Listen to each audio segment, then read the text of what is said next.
We're out in California on the Recruiting Roadshow, brought to you by Greenhouse, where I'm speaking with some of the world's best recruiting operations professionals and recruiting leaders about the modern problems that are keeping them up at night.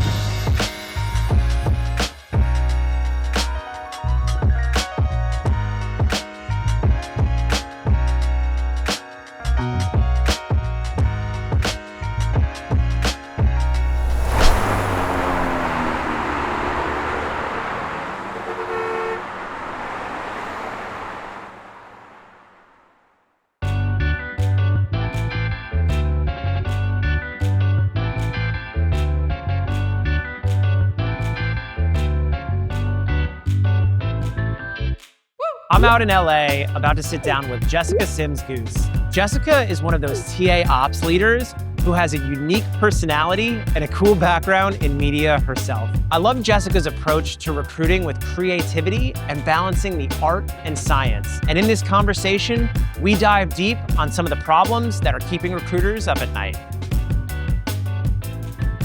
We're in your city, we're here in LA, in the flesh. The humanity of recruiting is alive and well. We are faced with automation. We are faced with AI. We are faced with the threat of being replaced. Yet here we are, two people talking about a niche, nerdy craft of recruiting operations. Who are you and what do you do? First and foremost, I am Team Skynet. I am here for the machines. Hi, my name is Jessica Sims-Gousse. No, it is not spelled the way you think it is, and you do not pronounce it the way it is spelled. And yeah, I call myself the friendly neighborhood talent operations nerd. So what I do is I help organizations build, refine, and optimize their recruiting systems. And even now, I'm helping to just do the full cycle of recruiting. So everything from building the system to running the system. And it's actually kind of nice because one of the biggest gripes about recruiting operations is people messing up the system, but it's just me using it. So I'm not going to mess it up. But yeah, about me, my favorite color is blue. I'm a total cat person. I'm originally from the Midwest, and I used to be a pastry chef way back in the day. Still kind of am. I had like a whole separate life back then. I love that. How did you get into recruiting? We're here in LA. You have a background in TV as well. So what's that story? Oh my goodness. It's a crazy story. So how I got into recruiting, I'm working at the Ritz-Carlton, #not sponsored. I'm looking for a career change, right? Someone reaches out to me saying, I have a role and I think you would be a good fit. And I was like, okay, what is a role? It was a culinary recruiter. So I recruited chefs for a corporate campus. So that was literally the perfect segue into it. I very quickly realized that I hated recruiting, but I loved everything else. I loved all of the systems aspects of it, the data analytics. I loved everything about recruiting, just not recruiting itself. So I leaned into that. That's how it just kicked off. So I started working with a large organization, Autodesk, which was very clean cut. They do it so well. And also I worked at Genentech prior to that, who also has things just like down packed. So I had a really good start. Right off the bat, I knew how it should be done, right? So when I started moving into startups, I knew how to build it. You know, obviously, we're not a multi-billion-dollar organization, but I can get as close as I can. Food and television was interesting. I had my cottage food operator's license. A cottage food operator's license, aka CFO, allows you to operate out of your home kitchen. So it basically makes your home kitchen a commercial kitchen. I had submitted a couple tapes to Food Network, and I didn't get the show that I auditioned for, but it was the pandemic, and I got called in as an alternate for a different show. I was working for a healthcare organization that was helping to treat COVID patients. So I'm like, okay, we're kind of busy. So I asked them, I was like, okay, I just need space to work. So they had all of us staying in Long Beach, right, at an extended stay hotel, and I was an alternate, so I literally drove my monitors from San Francisco all the way to here. I was just working, and then they're like, "Hey, someone got COVID. You start filming in 2 days." And I was like, "Oh," I was like, "Hey, boss, I'm not gonna be here for a while, but you can't just peace out in the middle of that." So literally in between takes, I am on Slack. That's crazy. I'm on Slack messaging my team, being like, "Is everything okay? Did these offers go out? Are we good? Were we able to get this role approved? That's amazing. Yeah, it was crazy. I love that there's the art and science in baking. There's also the art and science in hiring and recruiting Oh, for processes. sure. It is pastry more so than the culinary aspect. Pastry is very procedurally driven. Things have to be done a certain way, right? There's a lot of science involved. You can't make a lot of mistakes, right? It's a lot of the same thing. And so I used to work in hotels. Obviously, I worked at Ritz-Carlton, I worked at some other places. And at the end of the day, I'm working to create amazing experiences for people I'll never see. You know, when I was working in the hotels in the basement with the rest of the Keebler elves, like, I'm never going to see the people who eat my desserts. And a lot of times, I never see these candidates. And especially in a remote environment, I never see these people. In distributed global environments, no. But it's being able to understand people, what they need without them asking for it, and being able to follow a process properly. When we think about automation and AI and LLMs, how do you think we can balance that humanity and empathy with the science of process and candidate journey mapping? I think it's keeping it with process. All the things recruiters have been complaining about, not having enough time to do, getting stressed about. Reporting, being able to track their candidates, drafting these job descriptions, being able to review these resumes, all of those things.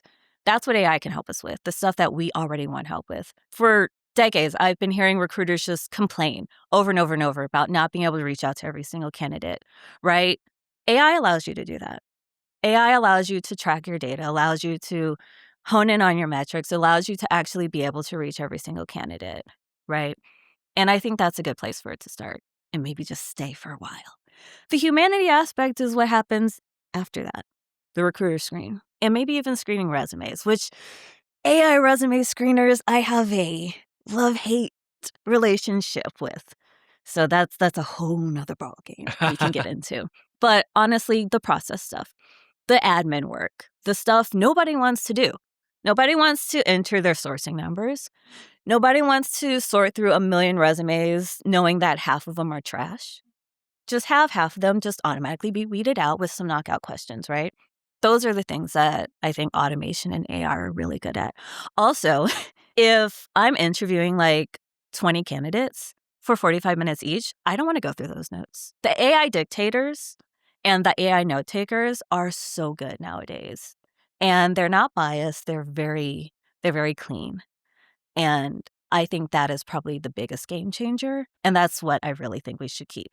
I think that's such a great use case for AI, and we're injecting friction back into the top of the process at like screening questions, entering in knockout questions that go beyond simple demographic knockout questions of the past, like work eligibility or things like remote location. And now we're seeing the opportunity for candidates to showcase their skills, but also their authenticity and their identity. How are you thinking about candidate fraud and the challenge that every recruiter is talking about right now? Yeah, that's a tricky one because, I mean, it's always going to be a battle.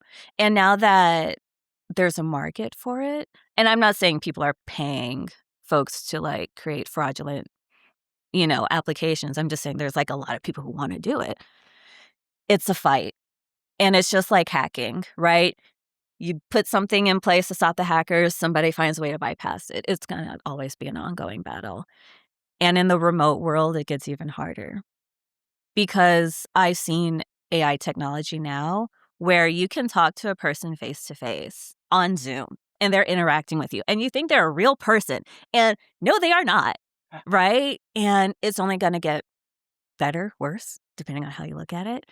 I don't know. I really don't have a good answer for that. But I know there are a lot of people who want to just fully automate their recruiting processes. That's going to set you up for failure. That's going to expose you to that risk. That's why we do need that human element. At the end of the day, it is humans hiring humans. We need to interact with those humans on a personal level, right? In a remote world where we never physically meet those people, that's when it becomes a problem just because you do have that video technology that is so advanced, but not many people are using it yet. So I think that's the next step, is figuring out how to identify. Are they using technology to like fake their videos? Are they using stuff to clone voices? But honestly, people have been cheating on interviews since the dawn of time. That's a good point. You know, back in the day, it was so easy to lie on your resume because there was no LinkedIn. You couldn't call any references because nobody had a phone. It's just another form of the same problem. It's just more advanced, and there's more of it. To be honest, it was a lot easier to lie on my resume and just completely BS my way through an interview like 20 years ago than it is now. And that's an interesting point where we think about the role of vendors jumping in and being able to enable great recruiting processes and supporting things like candidate verification, mitigating candidate and identity fraud. Those are like really big asks for recruiting folks and RecOps people who are already under a large volume of work. And we keep hearing this phrase like do more with less. Well, recruiting teams are already asked to do so much, and then we add that on top of it. How do you think about that balance of like human intuition and technology, or maybe even AI, to do some of that legwork? Here's the problem with technology and introducing it to a team that's already overwhelmed. Not all recruiters are technologically adept. Not everyone is great with learning new technology.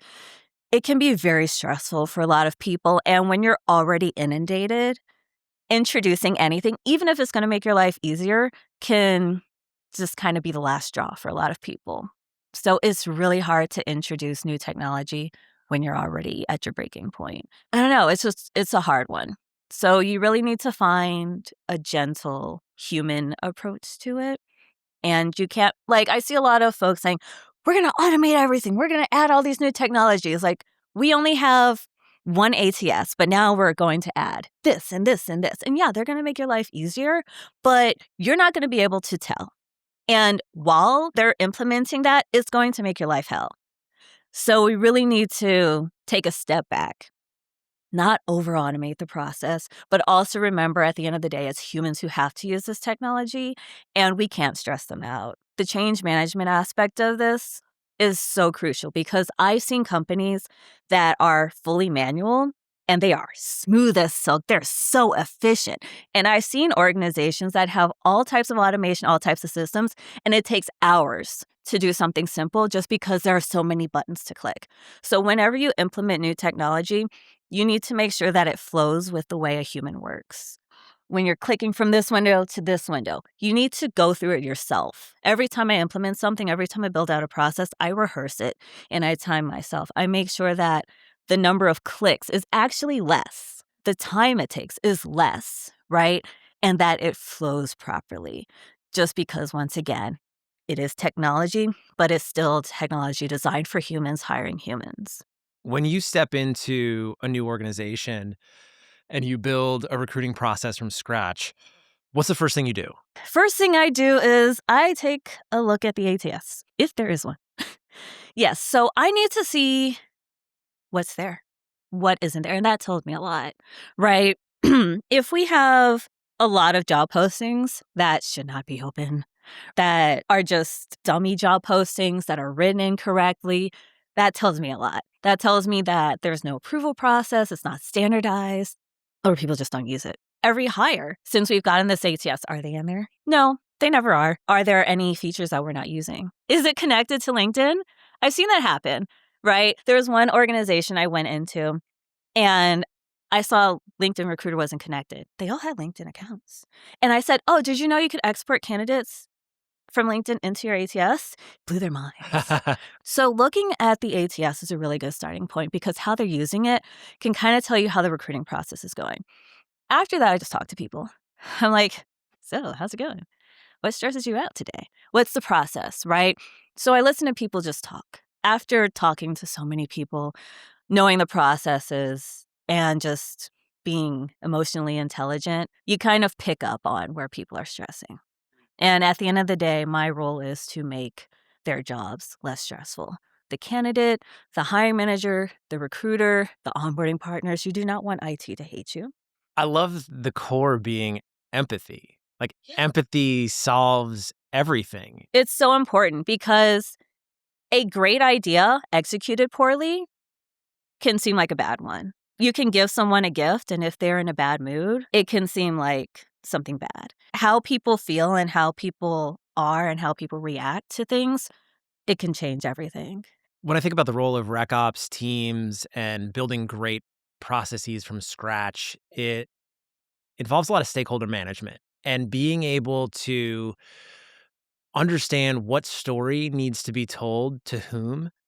How do you think about the future of storytelling in recruiting operations? We are salespeople because we have to sell our idea, especially when you have those key stakeholders, like in startups, who are used to just doing everything super scrappy. What do you mean? I can't just offer my friend the job and make them start on Monday without any background check or an actual offer letter. You have a lot of people who are set in their ways, or they're just too busy to really even stop and understand. So what I really think about is where they are. Once again, it's leading with empathy. I need to know where they are, how they're feeling, and then I can understand what they need. And then I can play into their stresses, their desires. Like, hey, look, I'm going to do this for you so you don't have to do it anymore. I know that you're having issues with resumes not automatically attaching, so it's going to be here now. Or I know you're having troubles with knowing what all of your approvals are. So instead of approval emails, they're just going to be coming from the system. Because I know a lot of executives do not like going to the system to do their approvals. So you have to frame it in a way that makes it easier for them. But you really need to know the person, especially with those tricky stakeholders. Now, there are some stakeholders who they're just brick walls. Just find a way in. Figure out who their EA is. Have them introduce. Sometimes I'm not the best person to make the sale. There's a few ways to approach it, but you really need to know who the person is and how they're feeling in order to make the sell. Because at the end of the day, it's what is in it for me? I guess there's a few things that you need. You need to tell them what it is, how is it going to benefit them, what they need to do, and when they need to do it by. They need those things, and it needs to be very clear. If that is not made clear, if they're not able to pick those out in your email, your Slack message, and your conversation, you failed in that communication. And when I think about the storytelling component of recruiting work, to me, it comes back to the data, the qualitative, the quantitative. Let's talk a little bit about data. What do you think are the metrics that matter today for great recruiting teams? I'm going to pull out a metric that not many people talk about because diversity is a big word, right? A lot of organizations are trying to improve their DEI, and not all of them are doing it right. There are very few organizations that are pulling diversity data correctly or meaningful diversity data. So how do we tell a story through that? Most organizations just sourcing numbers and hires. There's a lot that happens between when a candidate gets sourced or when they apply to that offer stage. And for a lot of, people from marginalized backgrounds, for a lot of us, we fall off in there. So why? So how do we tell that story? There are a few metrics to really understanding your diversity issue. One is sourcing. How many people did you actually pull out? But how many of those sourced individuals actually made it past your recruiting screen? If you sourced a lot of candidates from group A and none of them made it past your recruiter screen, that means you're just doing it for numbers. What if none of them make it past the hiring manager stage? In the tech screen, what is the average score of your diverse candidates compared to the whole, right? Is it lower than average? What is timing like? Do we tend to take longer to decide on diverse candidates when it comes to offer stages? Do we always want to have one extra conversation, right? Those are really important things to know when it comes to really, really analyzing your diversity issue. Thank you for going there and mentioning that as the metric. What governs reporting on demographic information around our candidates? Are you looking at EEOC reports? Are you looking at custom demographic surveys? How can a RecOps team actually understand this information, particularly around things like intersectionality? It's a tricky one because, we're not going to see these candidates. We're not going to say, yeah, so I'm hiring for this role. Are you Black, by the way? Are you gay? Do you cross any of these boxes? We're not asking all these candidates that. So a lot of the data is missing for these people. And even when LinkedIn and you're doing these searches, they're kind of just guessing. Yeah, we're missing a lot of information. So we're never going to have a complete story. So it's really hard to get that data. How do you think teams can have the courage to still commit to having diverse, inclusive teams with equitable compensation packages and a workplace culture that fosters belonging? I think it starts with recruiting team. It starts with recruiting and HR. And I've been in a lot of organizations where the recruiting team is the most diverse team ever because they get it. The recruiters need to know that their managers have their back because these recruiters need to feel empowered and they need to feel comfortable and supported when they push back against some of these execs. I had a situation where a recruiter came to me and there was a hiring manager who said, she has kids, so she may not be willing to work overtime on some days. I've had cartoonishly terrible scenarios, and a lot of times, recruiters just need somebody to support them. But people also need to know what's not okay. A lot of people don't realize that. It's okay to be ignorant. It is not okay to be corrected and stay in your ignorance. And I think that's a big thing. We shouldn't attack people for just not knowing any better, but we really need to find a good way to address the behavior and help people understand, okay, so we can't say that we have to address like just the criteria and not some other things that we made up. It also takes training. The recruiting team really needs to understand this, but the organization also as a whole needs to understand it because recruiters and recruiting leaders can get some really heavy pushback from higher ups. And once again, we need to feel supported in that. Fortunately, in the great state of California, there's so many legal protections, but it's not like that everywhere in the US. It's not like that everywhere in the world, right? So it really starts with, honestly, management for putting those things in place, educating their team, and letting their team know, like, I got your back, and feeling like that. You talked about empathy, you talk about stakeholder management, you talk about confidence, conviction, integrity. Those are some of the things that I hear when we have this discussion. What other power skills do you think a recruiter needs in order to be successful in hiring today? I'll say for recruiting ops, a lot of people think in order to be a good ops person, you need to know like this ATS like the back of your hand. Our strength is not in our existing knowledge, it's in our ability to learn. That is our greatest strength. The fact that I can master an ATS in just a couple of weeks, that is my strength, not the fact that I already know it, right? That is it. Because at the end of the day, you can know the ATS, but can you learn the company? Can you learn their workflows? Can you learn what they need? To me, that's the humanity. That keeps the human spirit in the process, in the game. You can't automate that. That understanding of culture, how to translate that culture to the candidate. You can optimize process for speed, but hiring doesn't operate in a vacuum the way other processes in workflow operations perhaps do.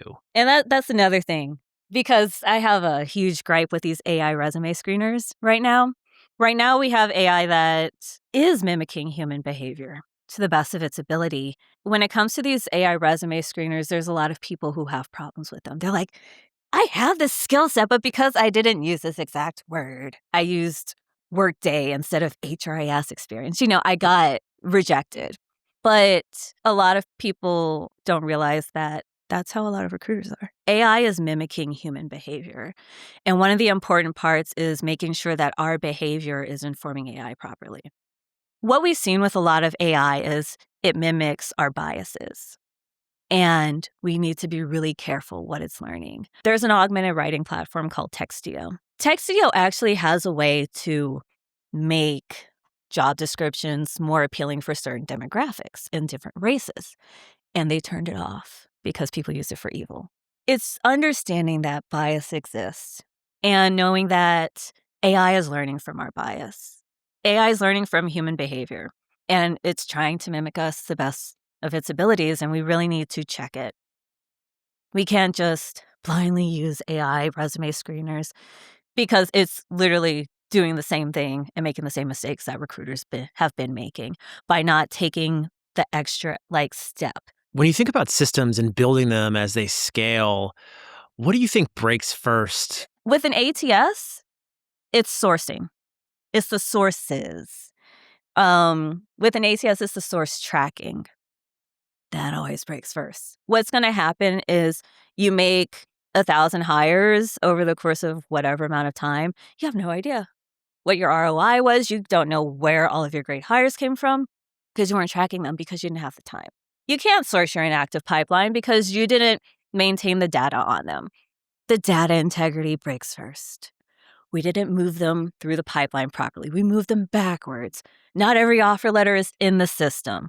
Not every resume is in the system. Not every job description's in the system. And that's when we get into legal trouble because there's no audit trail. And when we try and terminate somebody for not doing X, Y, and Z, we can't prove what they were actually supposed to do. The data always breaks down first. People, when we move fast, we're not being tidy. It's like that in real life. When I'm in the kitchen and I have to make 100 cupcakes, you think my kitchen's clean at the end of the day? It is not, unless I have someone there to help me, right? So a lot of times, ops folks do need to jump in to help. But if we build it right, dirty data also tells us something.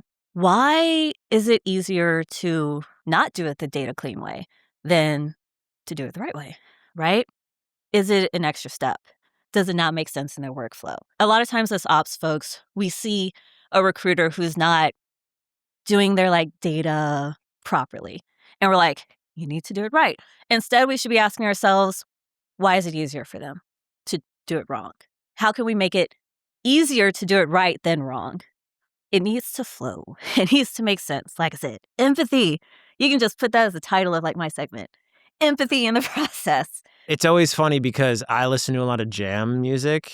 I listen to the band Fish. If somebody told you they saw Christina Aguilera, the number of times Fish people see the band Fish, you'd be like, why? Huh. Are you okay? And, with improvisational music, even dating back to jazz, not necessarily just jam bands and Fish and the Grateful Dead is you get to this point in the improvisation where you would have not gotten there if you didn't go through the first 18 minutes to get to minute 19 and be at this moment of epiphany and bliss where 30,000 people have chills and and all of that. So I think of some of these conversations, particularly with new friends, is where does the conversation lead? And I think when I think about this conversation, it leads back to empathy. And when you think about empathy for recruiters, what advice do you have for RecOps folks to be better at their job next week?